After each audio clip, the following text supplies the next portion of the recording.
আসসালামু আলাইকুম ওয়া রাহমাতুল্লাহি ওয়া বারাকাতুহু। সুপ্রিয় মুসলিম ভাতৃবৃন্দ, আপনারা জেনে থাকবেন এবং আমিও সোশ্যাল মিডিয়ার মাধ্যমে জানতে পেরেছি,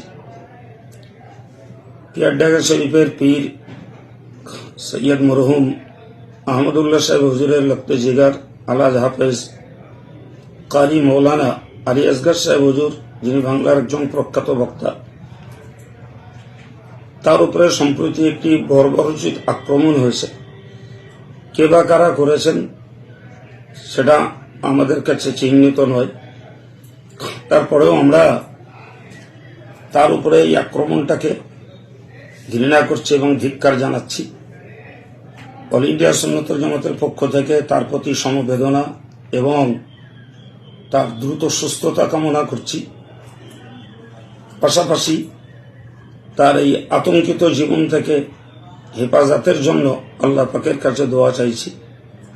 সঙ্গে প্রশাসনের কাছে দাবি করব, যারা এই বর্বরোচিত কাজ করেছে তাদেরকে চিহ্নিত করে সমুচিত শাস্তির ব্যবস্থা করা।